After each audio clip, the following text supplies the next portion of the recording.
While the new plan group and plan design benefit comparisons are intended to really put more emphasis on that total premium and benefit details, we've also introduced a new report that allows us to really place all of the emphasis on the financial considerations around premiums and employer-employee contributions. So let's go ahead and go to the report dropdown. And this time we're going to select the new contribution analysis.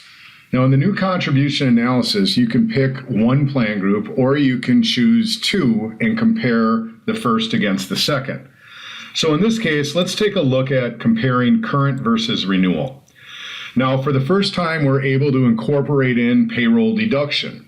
So it will ask for a payroll frequency. So let's assume that employees get paid biweekly 26 times a year. We'll go ahead and preview the report, and then as always, we'll open it in a browser tab. Now, as we open it in a browser tab, we can see on the first page, this is really intended to be a high-level summary comparing the plan designs in one group against the plan designs in another group in terms of premium and employer and employee cost. So we're able to see the annual and monthly premium for each individual plan, as well as the employer and employee costs, monthly and annual, for each plan. So we're able to see it for the current plan group. And then underneath on the renewal plan group, you can see we're also showing the decrement indicating that the annual premium of both of the plans in the renewal plan group are 12% higher than the plan designs in the current plan group. So again, the first page is really intended to be a high-level summary showing totals of premiums and employer and employee costs for the different plan designs within plan groups. Now, if we go to the next page, here's where we're actually starting to break down those plan designs into their contributions. So if we take a look at the top plan group, the current dual choice, we'll see for the 2000 base plan, while we're able to see the employee's monthly cost, the last column deduction actually breaks that down into a per payroll deduction. So now we're able to see in the current plan group what the employee payroll deduction is for both the base plan and the buy-up plan. And we're also able to still see the total annual premium as well as the employer and employee cost break for each plan in that plan group. Now, since we're comparing to the renewal plan group, you'll notice that we're actually showing the decrements indicating that dollar increase as well as percentage increase for each of those payroll deductions. So in other words, if we look at the 2000 base plan and the renewal plan group, we can see the deduction is $53.94 compared to the $48.16 in the current plan group. That's an increase of $5.78 a paycheck, or 12%.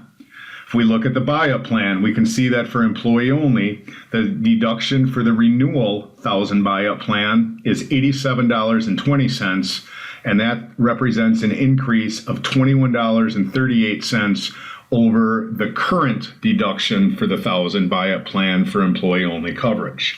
So that ability to kind of drill down into not just the monthly employee cost, but to the per pay period deduction cost, and then be able to compare it to another plan group and see those deductions in terms of changes in percentage as well as dollar amount, really allows for a tighter financial discussion around this plan group. Now, the other thing that the contribution analysis report does is it supports premium share classes, which is really important because if we think in terms of premium share classes, that's been traditionally something that's hard to surface onto a report. We literally have to run different plan group comparisons and select each employee class in order to see what that class's monthly employee cost is. But now, if we take a look at this sample, we have a triple option, and we also have salary banded premium share ranging from 0 to 28,000, 28 to 40, 41 to 66, and over 66,000. So if I run that same contribution analysis report, the system automatically detects that we're using premium share classes.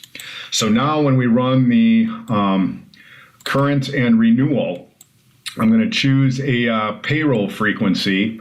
And now when we run that same contribution analysis report in this example where we have classes, we'll see the following.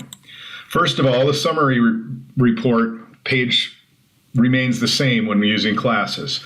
Again, we're able to show the employer cost of both the current plan group and the renewal plan group, and we're able to see monthly and annual premium and monthly and annual employer and employee cost for each one of the plans in each of the plan groups. We're still doing that comparison of what the total annual premium difference is in the renewal plan group compared to current. If we come down now, you'll notice that we're able to actually drill in now, and for that current plan group, for the 3 different plans that we're offering, you'll see to the left that we're breaking this down in terms of their premium share classes. So we're able to see on the first rows for salaries of 0 to 28,000, what that employee monthly cost looks like, as well as their payroll deduction. We're also, for the first time, able to subtotal what the total premium, total employer and employee costs are for each plan design in this plan group. So as we go underneath, we're able to see for salaries 28 to 40,000, we're able to see that same information. So we can see in one report, in one place, how all of those different contributions figure in to the premium share classes, and again, being able to drill down to that payroll deduction level. So we're able to see all the classes, again, with subtotals for each plan by class, and we can now surface all of that information without having to run plan group comparisons and have to visually work around all the benefit detail when we're really focused on that contribution analysis as well. So again, contribution analysis report allows you the option to really focus not on benefits anymore, but really drill into that detail around total cost and contributions. And again, this report does support classes, so we're able to, in one report, be able to show all of the different contributions for all of the different premium share classes associated with the plan. Again, with any questions, reach out to support@appliedsystems.com. Thank you.